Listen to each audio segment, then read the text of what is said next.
Nasa 50 residente ang nawalan ng tirahan sa Davao City matapos gumuho ang lupa sa kinatitirikan ng kanilang mga bahay. Nasa frontline ng balitang yan si Gary De Leon. Nakabitin at halos malaglag na sa katabing ilog ang barong-barong na ito sa barangay 19B sa Davao City. Ang ibang bahay, tuluyan ang gumuho at nalaglag sa tabing ilog. Nagkalat ang mga yero, bubong at ilang gamit. Ganyan ang pinsalang iniwan ng landslide sa lugar, pasado alas 3 kaninang madaling araw. Ayon sa ilang residente, natutulog sila nang bigla silang makarinig ng ingay ng mga yero. Tingala lang ko nga naaning murag natakot ako dahil pati ang mga yero nauhulog na. Tumalon na lang kami sa likod ng bahay kasi wala na kaming madaanan. Kasi yung pintuan malapit lang mahulog. Pagbangon ako, higit 10 bahay ang nasira.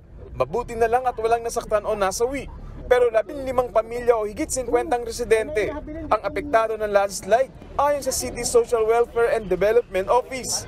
Posibleng epekto pa rin daw ng mga pagbaha at malakas na ulan dulot ng shearline ang pagguho ng lupa. Pansamantalang naninirahan sa evacuation center ang mga apektadong residente.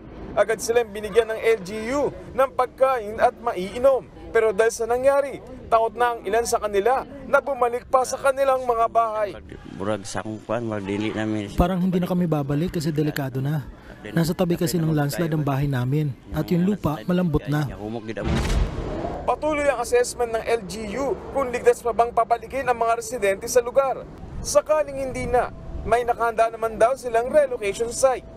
Nagbabalita mula sa frontline, Gary De Leon, News 5. Mga kapatid, Jiggy Manikad po, iba na ang may alam at may pakialam sa panahon ngayon. Para sa konkreto, kumpleto at komprehensibong balitaan sa Frontline, mag-follow at mag-subscribe sa social media pages ng News 5.